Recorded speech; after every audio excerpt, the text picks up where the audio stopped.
Hello, how you guys doing? James here. Hope you're having a good morning, good day. You know, it's kind of rainy day. I have a video that's going to really kind of, it's a sad ending, but it's a possible ending, and this is in the black community. Probably wonder why people always, this guy is focusing on the black community. Well, in the end of the video, I'll tell you at the at the end of the video why I'm just focused on the black community. And and what and what's the outlook, because when you're a black American in 2025, it's almost like you're an exotic. You're not very thought about as a human being. You're just a figment of imagination. Sometimes you're like a scenery of the tree. Sometimes you get treated worse than a creature. you know there's some people that just have that, when they have that kind of hatred and ability. But in this video, I'm going to show you why. And then at the end of this video, I'm going to show you some positive what black people can think about doing when building their own hospitals. Let's do,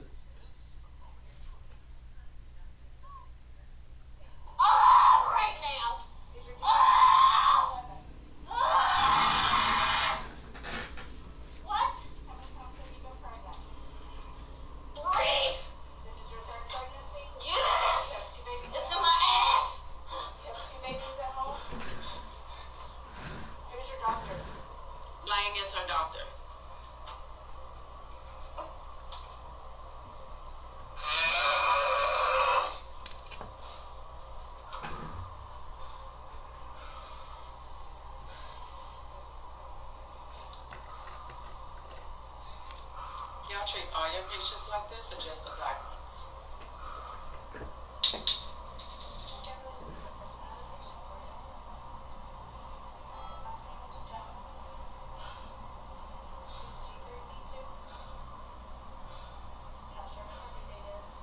Her due date is the 10th. She got 3 pregnancies, 2 babies at home.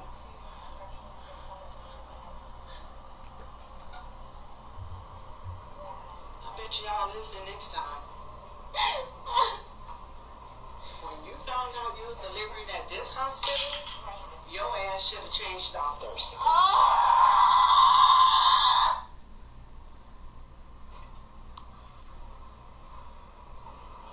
Everybody say how they treat people here. The first part of this morning's briefing originates in Greg Abbott's Texas. The white woman in this video is LaChrista Vaughn. She is, or perhaps was, a registered nurse at Dallas Regional Medical Center. And as you saw, she totally ignored the excruciating pain that this black woman, Carrie Jones, was in. Now, Miss Jones is the mother of 2 children at the time of this video, and she was in labor with her 3rd. She was only minutes away from delivering, but Vaughn was acting as if she was there for the common cold. And that's not because she didn't know. Obviously she did. And even her mother is saying, do you treat everyone like this or just the black patients? Less than 15 minutes later, Miss Jones delivered a baby boy, and from the video, she, the mother, and the grandmother appeared to be well. Now, you got to keep an eye on cases like this, because keep in mind, when pregnant women are put through unnecessarily traumatic birthing processes like the one you just saw, what happens is there could be major problems for them that they're not immediately aware of, and the same goes for the child. Now, you won't be surprised to learn that this isn't the first time that this Vaughn woman was caught doing mess like this. In 2023, she did pretty much the same thing, only this time with a black male patient. Okay, go ahead and turn your phone off too, please. I can record. I'm in a public place. That's fine. All right. Yeah, look at the treatment. So that's at least 2 documented incidents this woman's been involved in. You heard what she was saying. Turn off the camera, as if she has some sort of control over that. That means she knows exactly what she's doing. She didn't want anybody having this moment preserved for posterity's sake. Now, there have been people who have said that this Vaughn creep has been fired, that she lost her state license and all the rest of it, but there's also people saying that she hasn't been fired. And Dallas Regional Medical Center hasn't confirmed either way. I haven't been able to verify it either, and in Greg Abbott's Texas, I'd say it's even money whether this heifer is still working in the same place that she was. The chances are excellent that she could very well still be employed there, or she's been transferred quietly somewhere else. We know how white supremacy does it. Whether it's the police, or racist teachers, or racist medical practitioners, these people don't get fired, they just get transferred. And this is yet another example of how the problem isn't that these medical practitioners are not trained how to treat black patients. The problem is this is how they're trained to treat black patients. They are taught to ignore black people in clear medical distress. They are taught to ignore and disregard their own medical knowledge and training, but only when it relates to black patients. If you're dealing with a black patient, well, there's nothing wrong with them. This is an opportunity for you to get away with something. The problem isn't that they don't know what to do.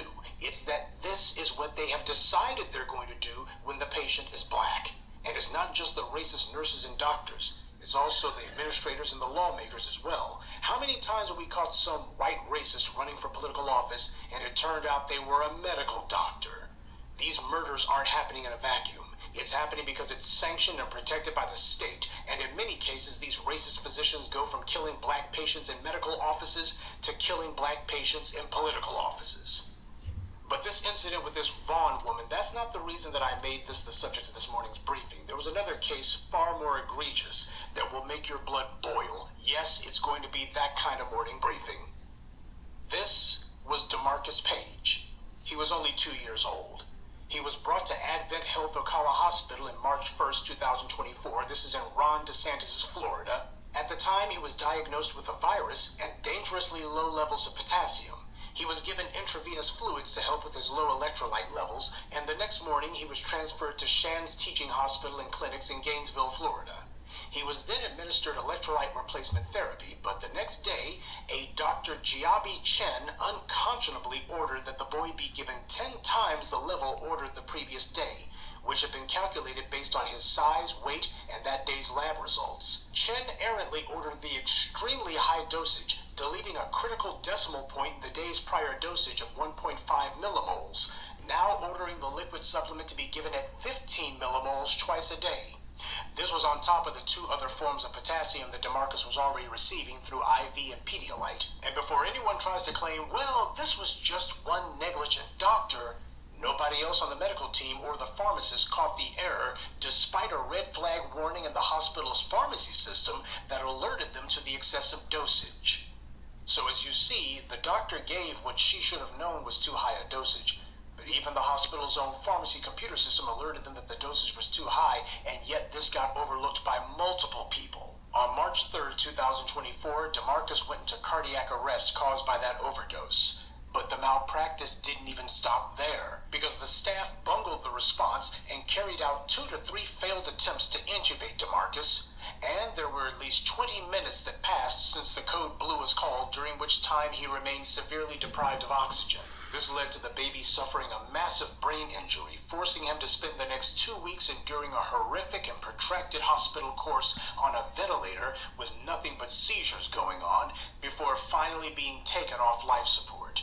Can you imagine what it must be like for that family to have brought their child in alive and then be in a situation where they had to say, end this child's life? His family is suing, but they shouldn't have to, because there's no reason that that child should be dead. Across the board, you had one reckless and malignant actor after the next. The wrong dosage prescribed, the pharmacy staff ignoring the computer warning, the child goes into cardiac arrest and they fail to intubate him, and their response was so slow that he suffered brain death from lack of oxygen. That Chen woman should be charged. All of them should be charged. Because what happened to that baby wasn't just an error. It cost that child his life. People are supposed to go to prison when that happens. And before anyone tries to claim, well, that's just too unlikely, prosecutors never go after these medical practitioners. A few years ago, a white nurse in Tennessee, whose name was, ironically, Redonda Vaught, very similar to that Vaughn heifer. This woman was convicted of criminally negligent homicide after giving an elderly patient the wrong medication that resulted in the patient's death. Now, the hospital's report to the medical examiner didn't mention that she gave the wrong medication. Instead, the hospital report told the medical examiner that the patient had died of natural causes. They didn't even make out a sentinel report. A sentinel report is supposed to be created whenever a patient safety event results in death, permanent, or severe temporary harm. And it's federally required, but it didn't happen in that case. Normally, these kind of things get swept under the rug, but in this case, amazingly, it didn't. Redonda was put on trial and given 3 years probation, which is a joke, but at least there was a trial and a conviction. But even this nothing burger was too much for the white media and even for the government, because the National Institutes of Health website republished an article about the Vaught case entitled "Criminal Prosecution of Clinician Errors, a Setback to the Progress Towards Safe Hospital Work Environments." They actually had the nerve to republish that, and amazingly, somebody actually had the nerve to write it. So there's people apparently who think that holding medical murderers responsible for killing people is a setback of some sort. A setback to what? This is what somebody thinks makes for a safe environment? Not punishing people like that? No, allowing these killers to remain on the loose, that's what makes hospitals deadly. But this is the kind of propaganda that the government signal boosts. They defend killers and criminals and then claim that punishing them makes you less safe. Kind of reminds you how the white media tried to spread hysteria after Judge Aaron Persky was successfully recalled and removed from office after he refused to punish Brock Turner.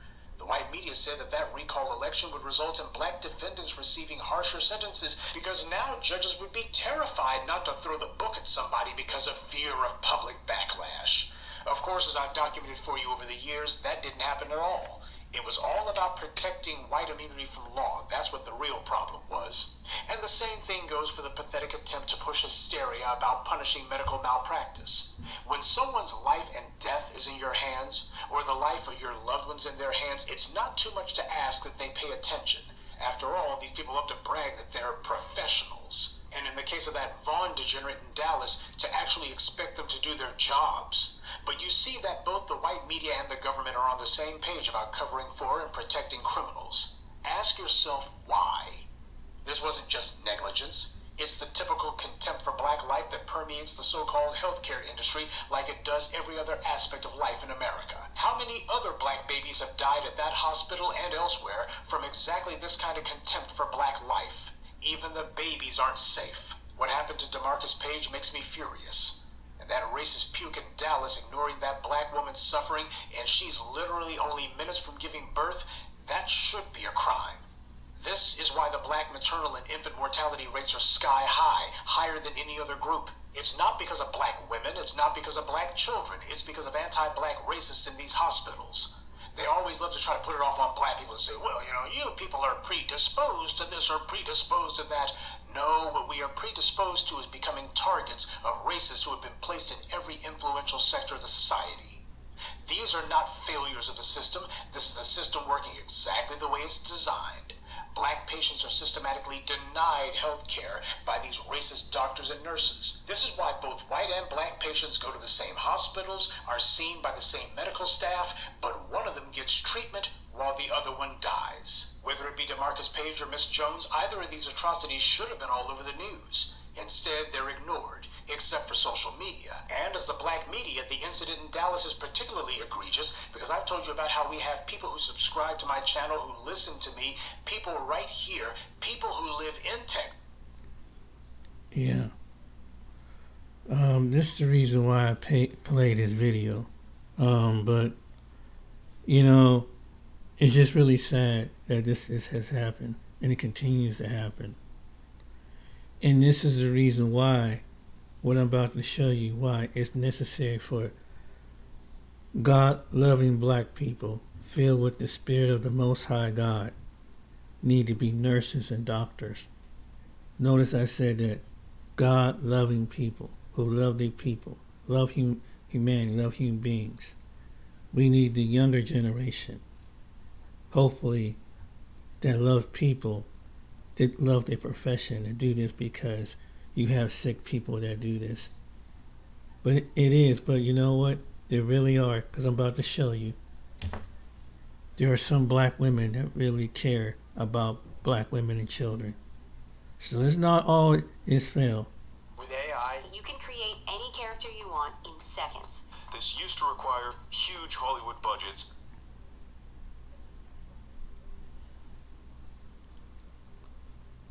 Next month, the Muhammad Ali Center in Louisville will honor a woman who embodies his legacy of greatness. She has changed the lives of residents of his hometown for the better by bringing health care to a Louisville neighborhood in desperate need of it. James Brown has tonight's Eye on America. How's everything been? It's not something you hear often, But Regina Mitchell loves going to the doctor. It's so loving and it's so friendly because everyone from the front door is greeting you with a smile. Are you kidding me? No, I'm very much for real. Her appointments are at Norton West Hospital, the first to open here in Louisville's majority black West End neighborhood in more than 150 years. It's not a place of complete balance as you hear on the news or other places. The West End is a family-oriented place. Bringing a hospital to the West End was the dream of Corinza Townsend. Then we've got coloring books. 8 years ago, she was a nurse manager at another Norton hospital with that crazy dream and an elevator pitch. We had this plan. It wasn't in writing yet. We happened to see Russ Cox, our CEO, walking to the bathroom. So we stalked him outside the bathroom. We did not go in. Nobody thought he would actually say yes. He said yes. He just listened to us. And he said, let's do it. What do you need? Patient satisfaction. His blessing and her tenacity led to the building of the hospital Townsend now runs. Anything? The life expectancy in West Louisville is about 12 and a half to 15 years different here than anywhere else in the city. That alone gives you reason enough to build a hospital in West Louisville. That's stunning and sobering. Lack of transportation, lack of general education around healthcare, and then just bias in how people are treated in the healthcare system. Our people in West Louisville are not getting the help that they needed. 70% of staff are locals. Charles Ramsey grew up in the West End and is now raising his 2 sons here. His title at the hospital is case manager, but with close ties to the community, he's become a connection point for any kind of care. Empathy is something that is not practiced a lot anymore in healthcare. I feel like if you have empathy for a person, you understand them better. That's where the trust comes in. Building that trust starts the moment people walk in the door. That's Tiana. Welcome to North West Louisville Hospital. With a warm welcome, art that reflects the patients, and amenities including a bistro and valet parking. Have a good one. There's also a food bank, a local partnership that Ramsey runs from the 2nd floor of the hospital. You want potatoes and onions? It's open to anyone, and because of his community roots, it serves as a safe space. People are coming into this pantry and we're converting them to primary care patients, or they're coming in and they've had ailments that needed to be addressed for years and they never did, and we see them right in the emergency department. Are these kind of queries atypical in other places? Yes, because people don't feel comfortable coming into the space. The people we were serving, we asked them what they wanted and what they needed. They told us and we created it. Look at this smile.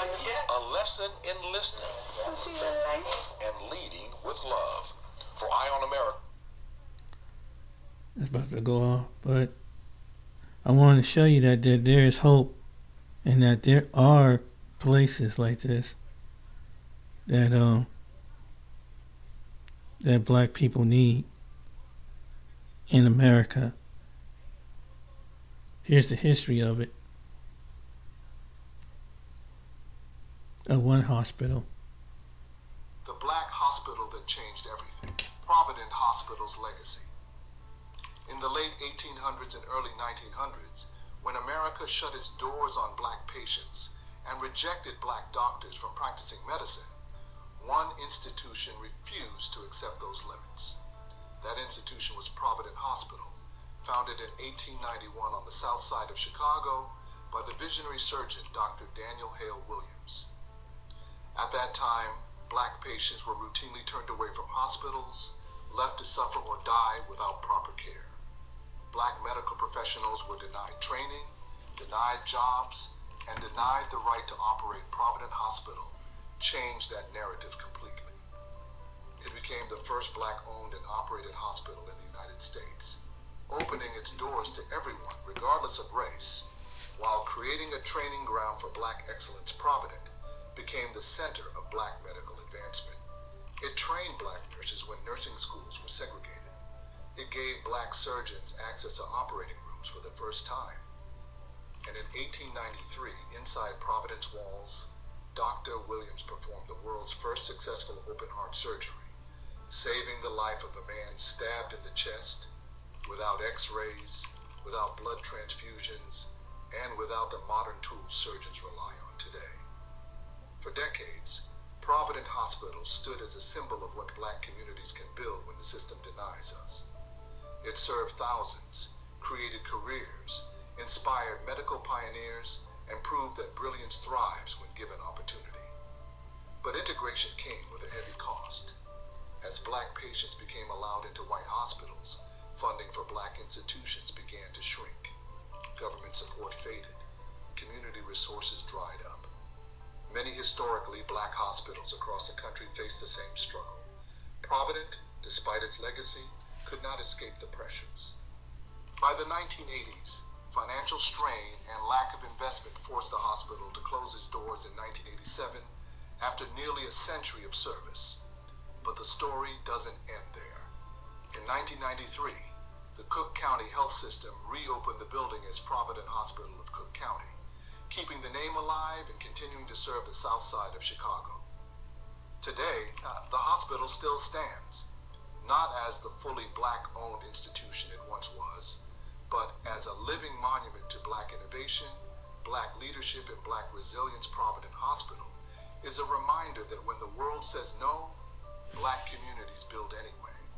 We create, we heal, and we leave a legacy that time cannot erase. And that's a very important thing, that the black community do.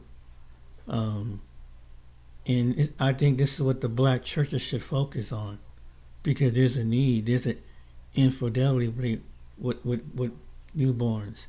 Then you have the situation, you have elders, senior citizens, while we dumping money into mega pastors and mega churches. This is where it's needed at.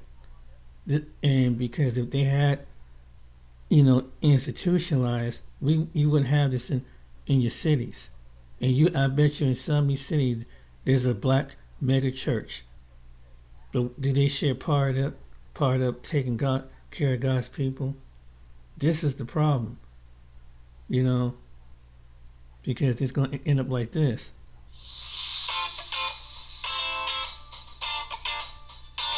We have OB, doing to place all of our programs, place our patients, and place our staff in other healthcare facilities in the Chicago area.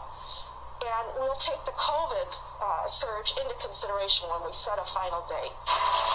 While she's holding out hope that a new owner buys and restores Mercy, Etta Davis is already asking her doctors to gather up her medical records as she tries to stay healthy. Do you think this is the last time you're going to fight a hospital closure in a black community in Chicago? Oh no, I'm in it to win it. I'll be out here, bundled up, marching again and again and again. For more on the impact of Mercy Hospital's looming closure, MSNBC correspondent Tremaine Lee joins me now. He's also the host of the Into America podcast, along with NBC News correspondent Antonia Hilton, who's outside Provident Hospital in Chicago. Antonia, Provident Hospital is likely to take in many of the patients from Mercy once it shuts down, but it's also strained. What concerns are you hearing as they're getting ready for an influx of patients? That's exactly right, Allison. People here are pretty panicked about that prospect. As you heard right there from Dennis Kosuth, who was a nurse here at Provident, he was just laid off along with a couple other nurses. They've downgraded their ER.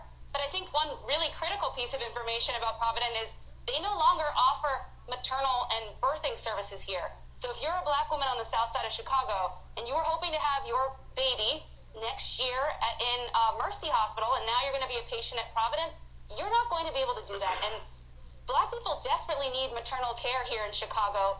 There are major disparities in maternal and infant care and mortality rates here. And so just that alone, I think, represents the kind of pressures that are going to end up being on the system as patients come here and find that even Provident isn't able to take full care of them now.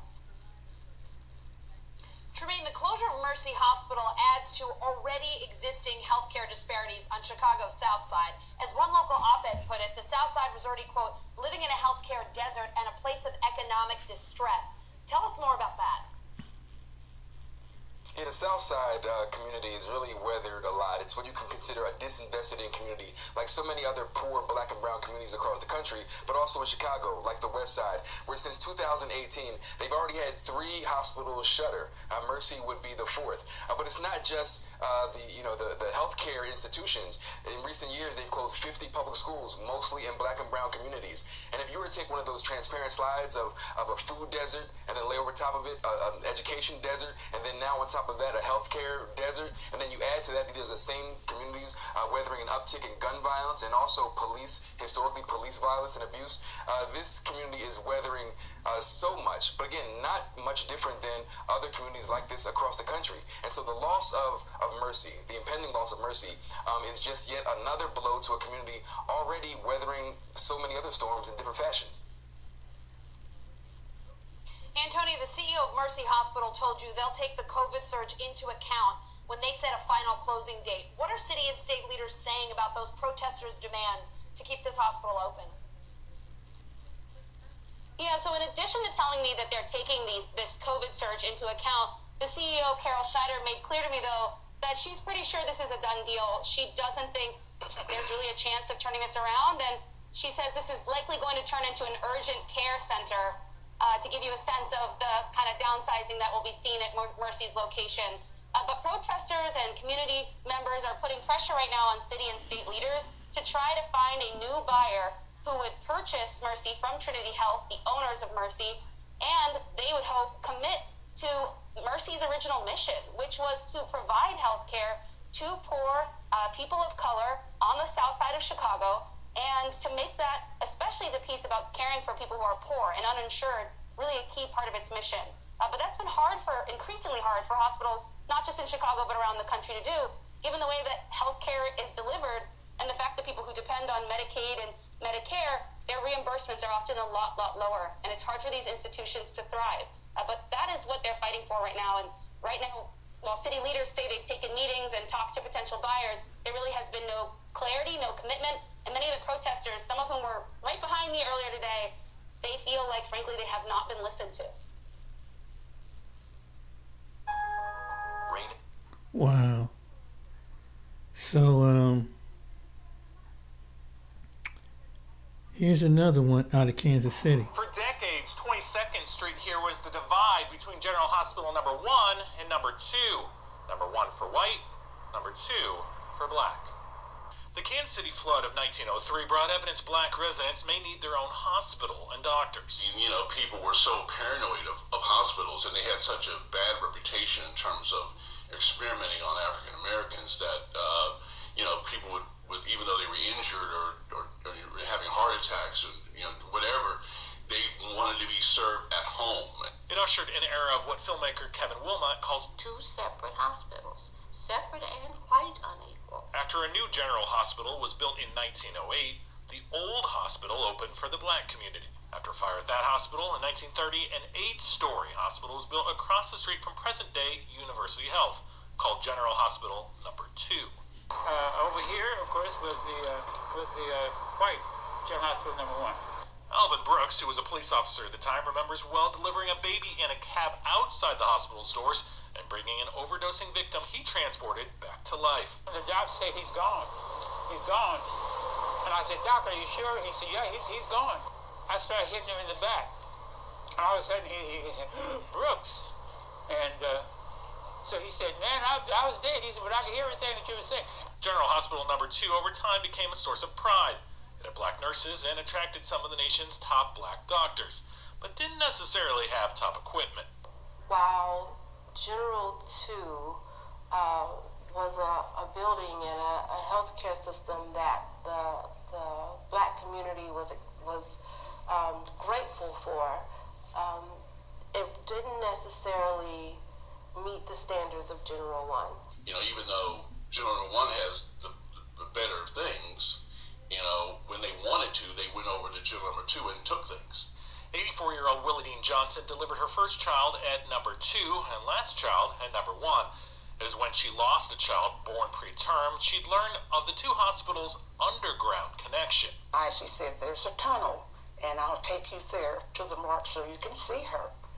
And she did. By 1957, facing budgetary constraints of operating 2 hospitals, General Hospital began integration that was completed by the time they'd opened Truman Medical Center. The Community Safety Net Hospital has never shied away from its past, working with Wilmot on the documentary From Separate to Equal. And I think it is an important history to remember and to tell. And detailing its story on its walls. I would say that our rich history really helps to pave the path for the care and the institution that we are today. And just up the hill from where we were a moment ago are the words that hung over the original General Hospital dating back to 1908. It's from a Shakespeare play and says the quality of mercy is not strained, though in this case certainly a history that was complex. Dave DeMarco, Fox Sports. So what is the purpose in playing these videos? Because there's a problem. And that black people gotta understand, you know, that the church need to understand is that this consistently is the problem in the black community. You know, it's too bad athletes, black millionaires and millionaire pastors can't come together and don't see the bigger picture. And thank God for a trinkle, but there should be many, because this can happen to anybody where they grew up and where their family, their extended family, their friends are like family in your neighborhood. If we don't value ourselves as human beings, you know, no other race is going to value. Not too many people of other races are going to value if you don't value yourself. I think that we teach to tell the young people, if they want to make the difference, start in high school, junior high, on getting to the medical field, because that's where it's needed. Their peers and the ones who have the talent, whatever God is gifted into them, as young black men and young black women, and if they have a you know, a heart to help people, that's where it's needed at. And if any young person would come across it, that's where you need it, because you are the future. And when America's still fighting this thing in the 21st century, I've seen that some of us, we have to have separate health care. You have to I just want to, there is something in society that want to see it, something wrong, to see another human being suffer like that.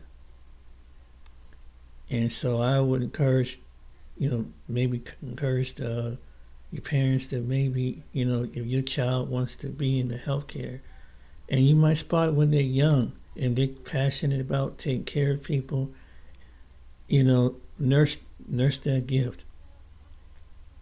You know, maybe, you know, to the young people that's in high school that think about a career, you be making good money at the same time, but it's not so much about the money, but it's fulfilling that you be saving lives. And you be saving people that look like your own people, probably in general.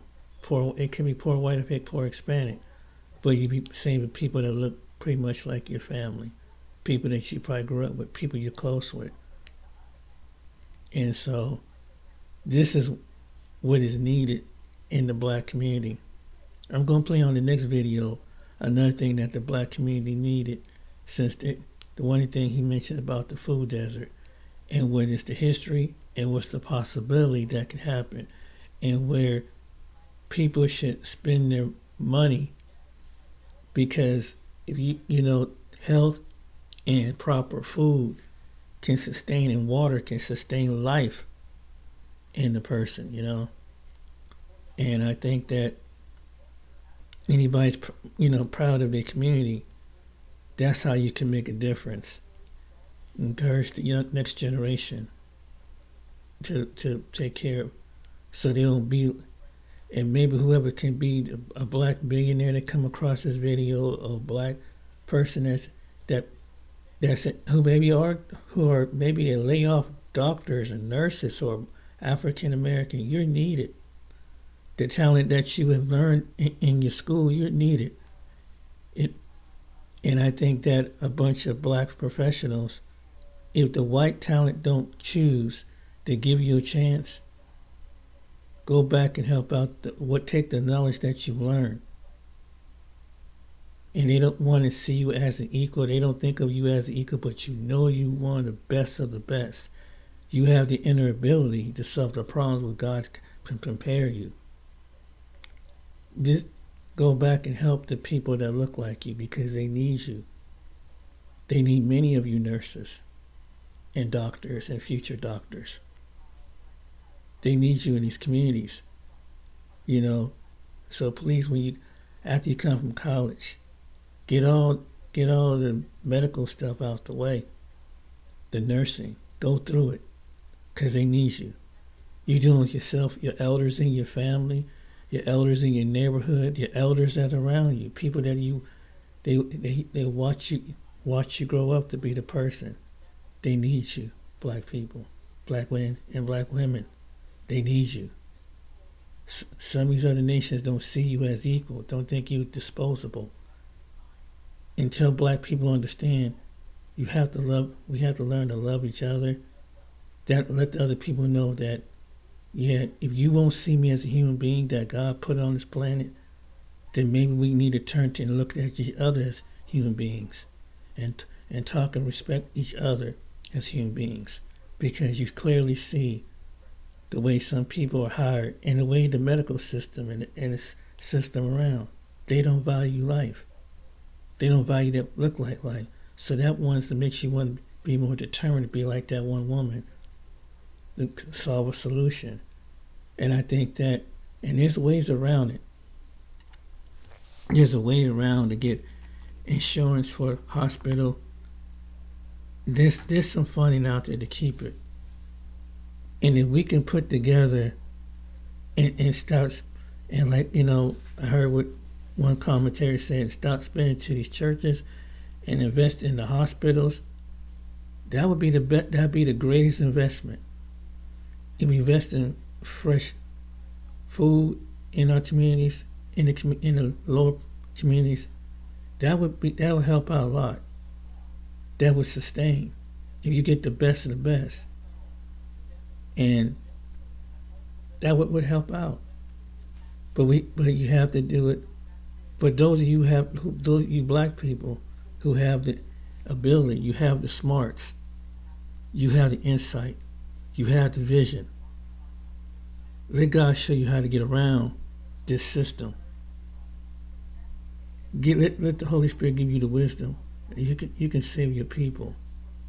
You have black men, black women, you have the inner wisdom. You don't have to tell everybody what you're doing. But if you want to save your people, that's to do it. And if you're in the medical field, that's one way of doing it. And if you get the funding, and it don't have to be direct. We have to do what they do. We have to come together, make a foundation, make a funding for it. Don't have to really be public. It can be underground. Because you know how they like to spoil things and throw things out there. You have to use strategy. Get around to deal with a racist system in America. You have to get around it. There's ways to get around it, but do it legally. But just legally get a building, get the equipment, and help your people. You have it. Use the computer. Use what God gifted you. They need you, the black people, they need you in your city. Your own people need you. Because no one, until they understand that the poverty, the poor, in the eyes of God, we are all his children, they choose not to look at us as his children. Because that's something deep wounded inside. Some of them will always carry that spirit. It's for you to change the spirit. So that's the point of this video. Hope you share, like, and subscribe, and here's the solution. Get up funding, go underground, go behind the red tape. But when you do, be wise on how you what you're doing it. You get what I'm talking about? And those you have it, be blessed in doing it. Take care, be blessed. See you on the next video. Like and subscribe. And be careful what hospital you go to, where you have your children, and make sure you have the right doctors. Take care.